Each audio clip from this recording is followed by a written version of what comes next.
Bien, mencionábamos antes de esta pausa algunos elementos, algunas áreas en las cuales ubicaríamos para, para el análisis, para que el doctor Pérez Fernández nos diga un poco también cuál es la evaluación que tiene o que hay en relación, por ejemplo, a niños con discapacidad. Es un área también muy abundante. Por ejemplo, se habla mucho de la dislexia en el último tiempo. Antes eso era un fenómeno, bueno, y digo antes, quizás estoy hablando incluso de hace 30 años. No se hablaba tanto eran como casos, muy raros los casos de dislexia. Algunos niños eran expulsados del sistema porque eran muy brutos y eran problemas. No aprenden a leer, no aprenden a escribir. Efectivamente, hasta los mismos maestros, los profesores, pues no estaban ni siquiera mínimamente preparados para manejar ese tipo de alumnos o con ese tipo de problemas. Pero también está, por ejemplo, hoy en la sociedad algunos otros fenómenos que están ligados también a lo que se llama ahora adolescentes en conflicto con la ley. Sí.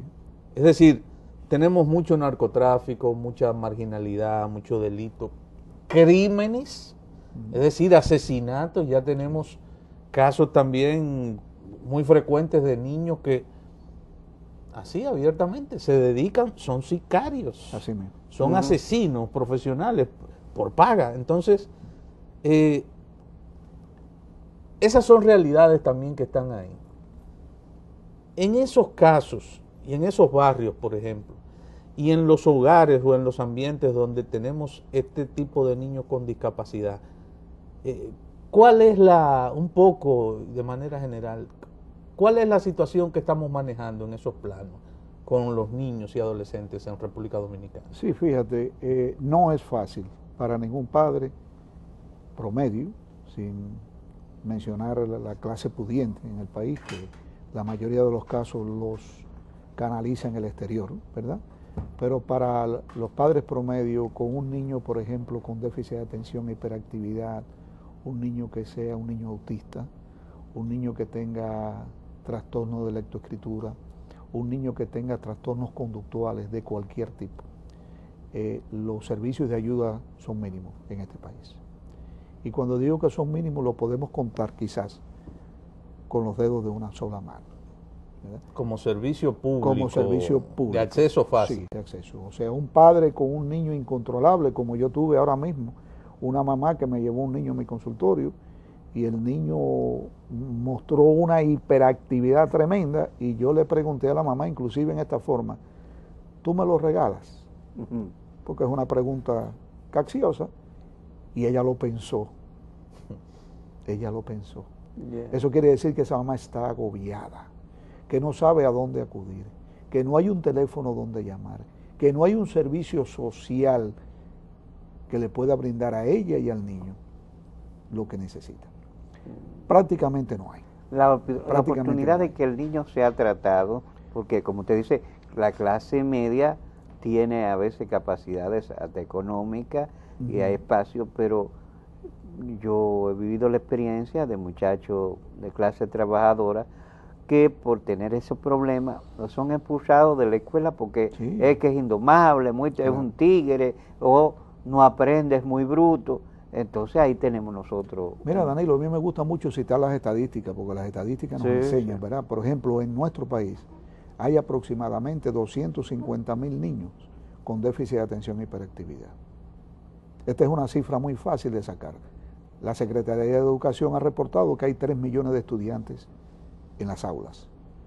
Y las estadísticas mundiales dicen que el déficit de atención e hiperactividad se presenta entre un 6 y un 8% de esa población, ¿verdad? Fácilmente sacamos 250,000 niños.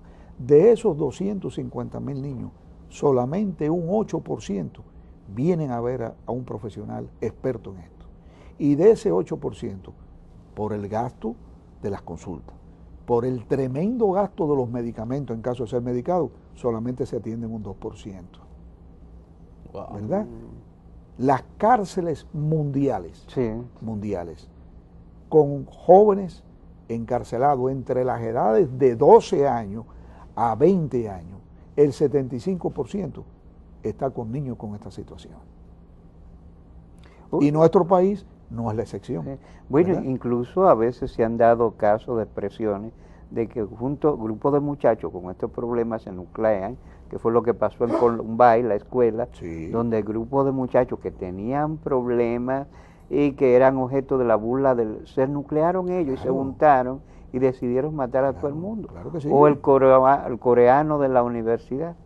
Cuando son muchachos que ellos lo dicen, porque uno habla con ellos y ellos dicen, por ejemplo, bueno, la sociedad a mí no me dio nada, mi familia no me entendió, yo no le debo nada a nadie. Ese es un muchacho con un alto peligro de un temperamento antisocial. Tú sabes, Danilo, cuánto cuesta para un padre poner a un niño a que sea tratado efectivamente con un problema solamente del déficit de atención e hiperactividad. Ronda aproximadamente los 15,000 pesos mensuales. Bueno, ¿Sabe cuánto puede costar uno de los medicamentos que uno de estos niños puede necesitar? Puede costar hasta 9,000 pesos mensuales. Uno solo. Uno solo. Y muchas veces hay que darle 2 y hasta 3.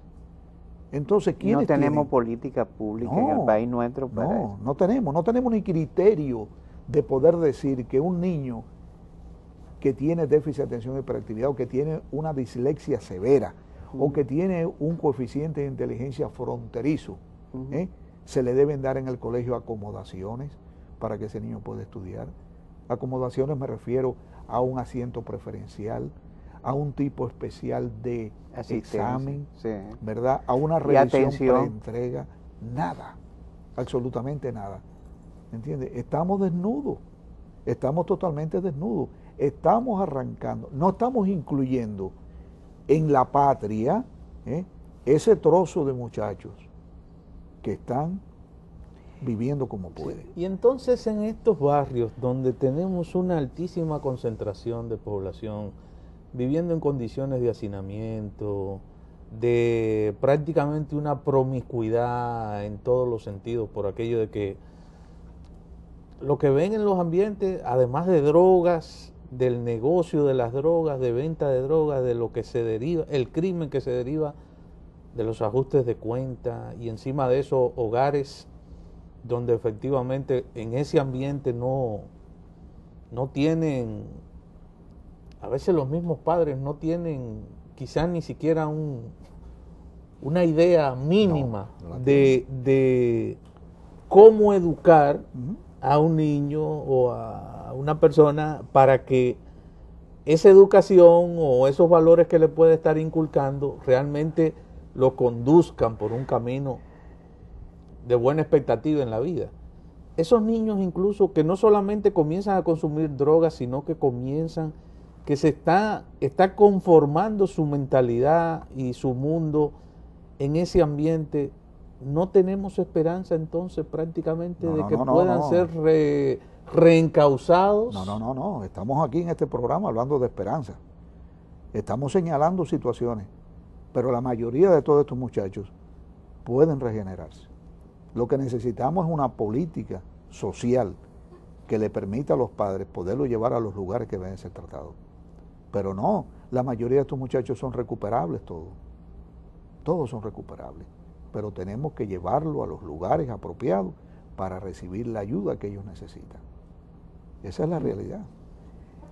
Existe en el país, dadas las deficiencias estructurales del Estado como tal, pero existen asociaciones privadas, grupos que se interesen en asistir a la mayoría de valientes. Sí, claro que sí. Tú tienes, por ejemplo, la institución esta que es valiosísima, Hogar Crea. Hogar Crea. Es una institución valiosísima, con un prestigio y con una seriedad increíble, pero también lo oyes constantemente hablando de que no tienen recursos, que no le dan lo que le han prometido, y cada día la población adicta aumenta y aumenta, y no podemos hacerle.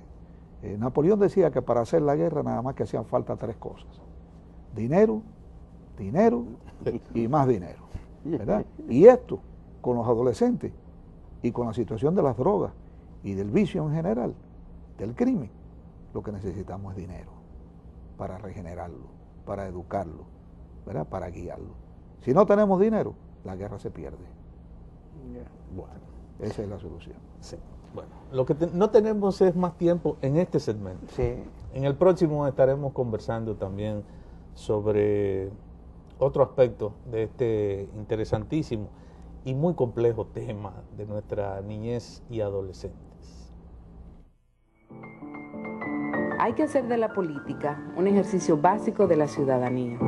La ciudadanía es el reconocimiento político de los derechos humanos.